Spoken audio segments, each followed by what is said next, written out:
Et c'est l'heure, Philippe, de l'info média du jour. Le cinéma, c'est César, le théâtre, c'est Molière, la musique, c'est Victoire. Désormais, le jeu vidéo français a ses Pégases. La toute première cérémonie s'est déroulée hier soir au théâtre de la Madeleine à Paris.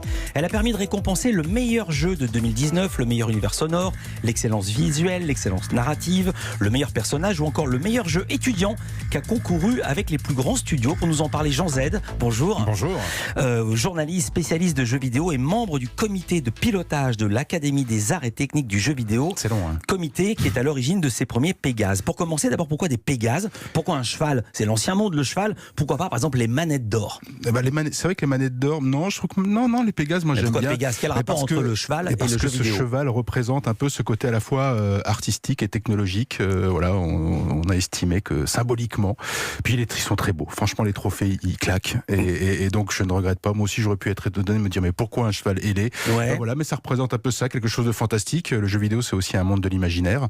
Et à travers ce prix, c'est ce qu'on honore aussi. C'est vrai que Pégase, c'est un cheval ailé, c'est pas un canasson. Alors, les Pégases, organisés, je l'ai dit, par le SNJV, syndicat national du jeu vidéo. Je le dis une deuxième fois, comme ça, j'aurais pu le redire. C'est quoi l'objectif? C'est obtenir une reconnaissance que n'a pas le jeu vidéo en France, alors que je le disais tout à l'heure, c'est la première industrie culturelle devant le cinéma, devant la musique. Pourquoi ces prix? Pourquoi ces prix? Pour donner un visage, en fait, à effectivement ce divertissement qui est aujourd'hui rentré dans le top 5 des divertissements des Français. Donc ça veut dire que c'est quotidien, mais il y a une éducation, on va dire, aux médias qui est assez ratée. Enfin, on a du mal à la faire, on a du mal à expliquer aux gens qui font les jeux, pourquoi, comment. Les gens comprennent pas. Hein. Je vous interromps, ce chiffre, 70% des Français jouent occasionnellement à un jeu vidéo, et quand on en parle, on a toujours l'impression que c'est une niche. Oui. Or, c'est l'inverse. Les minoritaires sont ceux, comme moi, qui ne jouent pas. Oui, et puis on a tous un jeu désormais sur notre smartphone. Enfin, je veux dire, voilà. Vous, parlez pour vous. Non, aucun jeu, même pas un petit solitaire. Même pas. Incroyable. C'est incroyable. Non, mais c'est pour ça. Je fais partie des rares. Voilà, c'est ça, exactement. Non, mais je fais partie des 30%. Peu importe, mais je suis minoritaire, j'en ai bien conscience. Ouais. Et là où c'est dingue, c'est que dans les médias, on a l'impression que les majoritaires sont ceux qui ne jouent pas. Or, c'est l'inverse. Exactement. Et ces Pégases, ça sert à ça. Ça sert à donner un visage, des visages, des créatrices, des créateurs, parfois techniques, parfois artistiques d'ailleurs, puisque tout se mêle, tous les métiers se mêlent dans le jeu vidéo. Et du coup, on a fait cette cérémonie et je trouve que c'était très beau. Puisque vous parlez de métier, il faut dire aussi que c'est une véritable industrie et qui génère des emplois. Cérémonie officielle pour récompenser l'univers du jeu vidéo peu habitué aux honneurs, même pas du tout. On va écouter Laurent Victorino, il est Pégase du meilleur jeu indépendant pour Nightcall. Il était au micro de Clément Le Saffre, qui lui est un gamer, qui lui est notre spécialiste du jeu vidéo. Évidemment, Clément était hier à cette première cérémonie des Pégases. On écoute Laurent Victorino. Ça fait quelque chose parce que justement cette cérémonie est très institutionnelle et ce qui n'est pas forcément le jeu vidéo indépendant aujourd'hui. Il y a pas mal de gens qui galèrent beaucoup, il y a pas mal de gens qui sont très mal vus parce qu'ils font du jeu vidéo et ça reste encore un métier perçu comme un métier de saltimbanque et de dresseur d'ours et de cracheur de feu. Et du coup avoir un prix, une statuette dorée, ça fait un peu bizarre, c'est un peu rigolo. Surtout ce genre de cérémonie, on félicite ceux qui ont déjà réussi, quoi. Aujourd'hui, si je peux me permettre d'être ici, c'est que j'ai les moyens de me permettre d'être ici et en fait beaucoup d'entre nous n'ont pas ces moyens-là et la lumière n'est jamais mise sur eux. Et je pense que le vrai jeu vidéo français, il se trouve dans les garages, il se trouve dans les greniers, là où les gens galèrent vraiment à faire des choses avec la passion, avec les tripes et avec très peu d'argent. Et c'est eux qui méritent beaucoup plus de lumière et beaucoup plus d'aide. Dans les garages et les greniers, c'est punk le jeu vidéo? C'est punk ou ça rejoint l'idée de la Silicon Valley, les Steve Jobs et compagnie qui ont démarré dans leur garage. Exactement, ils n'avaient pas beaucoup de choix. Comme les Sex Pistols. C'est une cérémonie qui existait déjà dans d'autres pays? Oui, il y a les BAFTA par exemple en Angleterre, il y a d'autres cérémonies comme ça, mais pas du côté français. Alors certains estiment qu'on est un petit pays du jeu vidéo. Je sais pas, moi je joue beaucoup aux jeux vidéo, et notamment aux jeux vidéo français. Je trouve qu'on fait des très belles choses et donc voilà, il y a une idée folle du SNJV, c'est de dire on va faire une cérémonie. Ça s'est fait en 3 mois. Je salue Vanessa Kaplan parce que c'est une femme qui a coordonné tout ça et elle a fait un boulot extraordinaire. Et mais personne ne savait que ça allait marcher, qu'on se retrouvait premier été sur Twitter. Enfin voilà, tout ça c'est au lendemain on peut se dire la cérémonie était chouette. Ouais. Et il y a quelque chose qui s'est passé hier. Mais quand on est la veille, on est un peu moins affirmatif. Quels pays vous ont inspiré pour l'organisation? Vous avez copié qui? Les Césars, les Oscars? Plutôt les Oscars. En toute modestie, les Oscars. Non, les Oscars, pour le côté peut-être un peu plus divertissement, mais essayer de mettre du divertissement, mettre de la musique. Il y a eu de la musique notamment hier, voilà, des concerts, des morceaux joués à la fois électroniques, mais aussi de la musique classique. On a eu de la danse autour du jeu Just Dance. Donc voilà, il y a eu tout ça. Donc on a essayé de trouver du rythme. Surtout la cérémonie a duré 1h45. Donc voilà, on n'a pas eu le temps de s'ennuyer. Si, c'est possible. Il faut le dire, normalement une cérémonie annoncée pour 3 heures, elle en fait 4. Mais 1h45, c'est un exploit. Ça a été annoncé 1h30, on a fait 1h45 et du coup il y avait beaucoup de rythme, beaucoup de tempo et surtout beaucoup de jeux que j'apprécie. Qui sont les votants pour ces Pégases? Comment ces jeux ont-ils été choisis? C'est une question importante parce que pour le coup le comité de pilotage n'a rien à voir avec ça. Les jeux sont soumis par les éditeurs et les studios. C'est-à-dire que ils disent c'est le ticket d'entrée là, je crois que c'était un peu plus de 200 €. 200 €, je soumets mon jeu dans telle catégorie. On avait plutôt on s'était mis d'accord sur le nombre de prix à remettre. C'était 18 au total. Et puis après, on a les académiciens. Donc les académiciens qui ont été par collège, on appelle ça des collèges. Il y a 6 collèges, des collèges techniques, artistiques, etc. Et chacun a voté. 1200 votants. Et ça a donné. Donc c'est vraiment la masse qui donne la légitimité à ces prix. Parce que là, on peut pas voter que pour ses copains. Quand Exactement. on est à 1200. Enfin, si on peut essayer. Mais ça suffit pas pour gagner. Voilà. J'avais noté 16 catégories. Vous dites 18. Vous les avez en tête, les catégories? Les catégories, les 18, c'est une récitation. Non, je peux pas. Mais ça va du meilleur jeu indépendant, meilleur jeu vidéo de l'année, le prix de l'honneur, le prix de la personnalité donné à Jeanne Rousseau par exemple, le meilleur jeu mobile, les jeux étrangers qui ont été aussi primés, en tout cas récompensés. Voilà, ça fait beaucoup. Les jeux indépendants, je le répète, Night Call, là vous avez passé Laurent Victorino qui a eu un message très engagé et très inspirant. Enfin voilà, il y a eu beaucoup. En fait, il y avait beaucoup de variétés. Il y avait à la fois le jeu sans le sou, le jeu dans le garage, puis le jeu avec un peu plus de sous. Et voilà, donc c'est un peu une famille. Donc ça ressemble effectivement un peu au César. Il y avait quand même un peu moins d'engueulade. Il y avait des émissions, et puis il n'y a pas de polémique, j'espère. Non, pas de polémique, mais les choses qui se disent. Combien de personnes dans la salle? La question que tout le monde se pose en ces temps de coronavirus. Alors, pour tout vous dire, la veille, on a un peu flippé quand on a pris les 1000. Moi, j'ai envoyé des textos partout. En disant ne viens pas. Qu'est-ce qu'on fait? Et en fait, on était un peu plus de 500 dans la salle. On a fait très vite complet. C'était vraiment super. Voilà. Et puis, il faut dire que ce fut diffusé sur plein de canaux, pas les canaux habituels. On en parle juste après ça. Je parlais de la diffusion. La cérémonie a été diffusée hier. 500 personnes dans la salle, mais évidemment beaucoup plus devant leurs écrans. Sur ES1, qui est une chaîne spécialisée dans le jeu vidéo. Également sur la Web TV, le stream. Sur la chaîne YouTube de jeuxvideo.com. Et sur la chaîne dont on parle souvent ici, Twitch, de l'Académie des Arts et Techniques du jeu vidéo. Est-ce que vous avez une idée des audiences? Alors, je n'ai que les audiences sur Twitch. Twitch, pour rappel, c'est un peu une TNT alternative. Une TNT où serait beaucoup diffusé du jeu vidéo. On regarde du jeu vidéo aujourd'hui et on le consomme comme un média. Et alors, vous avez déjà les audiences? Oui, on a déjà les audiences, puisque hier, on avait quand même aussi le nez sur la diffusion. C'est-à-dire une très belle réalisation. Moi, je trouvais ça assez élégant. Et 17 000. Le pic a été atteint à plus de 17 000. Alors, vous allez vous dire 17 000 uniquement sur Twitch. J'ai pas les chiffres, c'est pas beaucoup.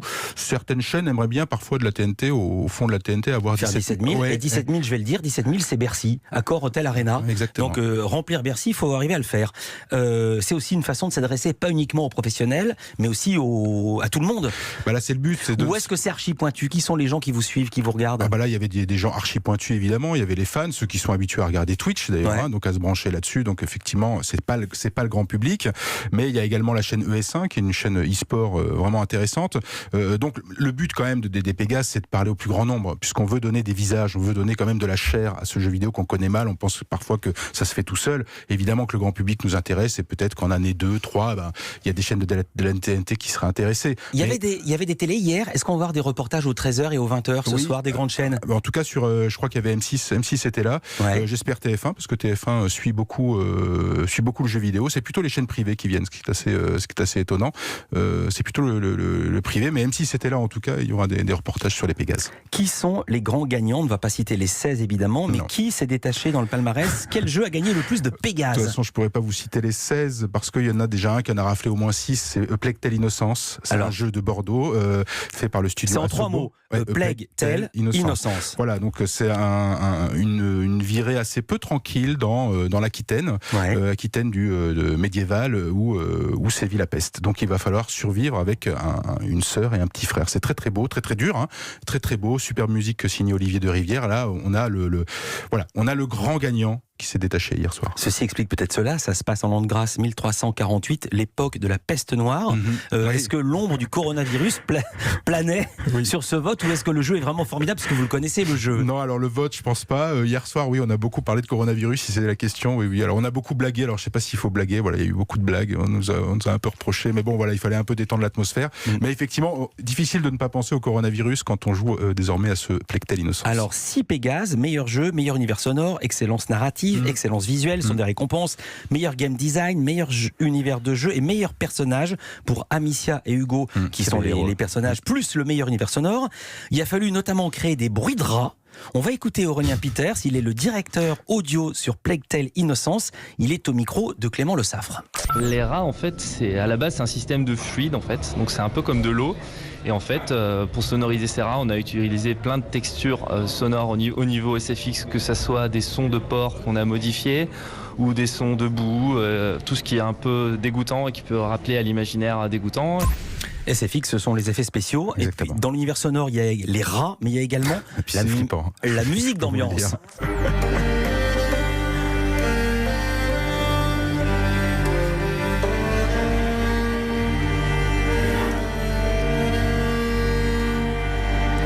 Alors pourquoi je vous fais entendre ce son? Parce qu'on va vous donner la recette. Comment on arrive à ce son? La réponse, c'est Éric Maria Couturier. Il est violoncelliste. Il a participé à la musique du jeu Plectel Innocence et il est toujours au micro de Clément Le Saffre.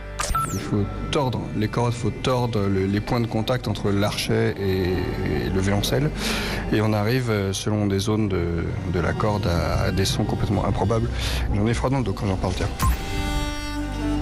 Il a raison d'avoir froid dans le dos. Parce que Vous aussi, vous avez froid dans le dos? Quand on voit les rats pour la première fois dans le jour, on a un peu froid dans le dos. Ouais. Alors il est comment ce jeu? D'abord, il se joue sur quoi? Et il joue alors à peu près sur toutes les consoles à peu près partout. Et surtout, c'est un voyage de survie avec des superbes décors, souvent hérités de la peinture de la Renaissance. Enfin, c'est très très beau là. En fait, je pense que les gens aussi, quand on leur parle de jeux vidéo, ils pensent à Candy Crush, à Fortnite, etc. Il y a Mario Kart, à FIFA, Mario Kart. Bon, il y a 4-5 jeux et ils se rendent pas compte parce qu'on leur dit pas tout simplement. Cela pour le coup, c'est pas du tout de leur faute. On ne leur met pas devant le nez cette diversité. Voilà, il y a aussi bien du divertissement, il y a du Mario Kart que moi j'adore, que du Plectel Innocence où effectivement on parle de la peste, de la fratrie, de la famille, des douleurs, de la survie et voilà des beaux sujets qu'on peut trouver dans les séries télé. Vous en parlez dans le cinéma, etc., etc. Mais finalement qu'on accorde peu à ce monde du jeu vidéo. Or dans ce jeu vidéo, comme dans Night Call par exemple, voilà, on parle de choses comme le Paris les nuits parisiennes des années 2010. Voilà, le jeu vidéo peut traiter aussi de ces sujets comme les séries télé et le cinéma. Ou dans Assassin's Creed, on voyait le Paris d'avant la Révolution qui valait tous les cours d'histoire. Parce que comme tout ça avait été reproduit avec la plus extrême rigueur, c'était presque un témoignage historique. Ah oui. On précise que ce sont des studios français qui font ce jeu. Ça, c'est pas fait. Ça, c'est pas fait dans une chambre de bonne, Plectel Innocence. Non, c'est pas fait dans une chambre de bonne. Non, c'est pas dans le garage. Donc là, il y a un peu plus de monde, mais ça veut pas dire non plus que c'est un blockbuster. Là. Est-ce que ça rayonne à l'étranger? Oui, ça rayonne. Racontez, parce que qu'est-ce que c'est le poids économique de la France dans le jeu vidéo international? Et est-ce que, question dans la question, cette cérémonie va permettre de faire rayonner davantage les jeux vidéo à l'export?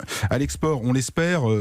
C'est un petit pays économique parce qu'on est un peu coincé entre le Japon et les États-Unis. Ça, c'est les deux grands pôles en fait du jeu vidéo aujourd'hui sur la planète. Il y a l'Angleterre, qui nous enquiquine un peu, mais elle nous enquiquine toujours l'Angleterre. Donc ça, c'est assez normal. Et l'Allemagne. Voilà. Donc on fait partie des 3 grands pays, on va dire européens du jeu vidéo. Mais surtout, on a des grandes écoles comme l'Engmin par exemple. Et par contre là, ils viennent chercher. Les Américains viennent chercher les Français, les jeunes Français, pour aller faire des graphismes, de l'artistique chez eux. Donc ça, c'est sûr. Je pense aux enfants qui nous écoutent, qui préparent le bac. Je pense aux parents qui nous écoutent. Il faut bosser. Comment elle s'appelle cette école? L'Engmin. CNAM Engmin. Donc elle est passée à Angoulême. Et donc c'est la seule, je crois, école du public. Et elle est très très cotée. Mais il y en a beaucoup de côté. On a vraiment un tissu pour le coup très très fort en France. Et c'est une patte artistique française. Alors je sais pas si c'est une French touch qui est très recherchée dans le monde. Jean Z, est-ce qu'il y aura une deuxième cérémonie des Pégases l'an prochain? Je peux pas vous le dire parce que sinon les organisateurs vont me taper sur le doigt. Je l'espère. Ce que j'ai vu hier, franchement, c'était vraiment un grand plaisir. Et voilà, il y a des choses évidemment encore à améliorer. Mais franchement, c'est fait plaisir. Mais toujours, en 3 mois. vous savez quoi, il y a même des choses à améliorer aux Oscars et aux Césars. Alors franchement, 1h45, vous sentez pas 1h45 complexé. peut-être. Comment et puis d'autres questions beaucoup plus larges. Merci beaucoup Jean Z, Merci à vous. journaliste spécialiste de jeux vidéo, membre du comité de pilotage de l'Académie des arts et techniques du jeu vidéo, à l'origine des Pégases. Merci d'être venu parmi nous. Votre cheval ailé égaré juste en bas. Merci.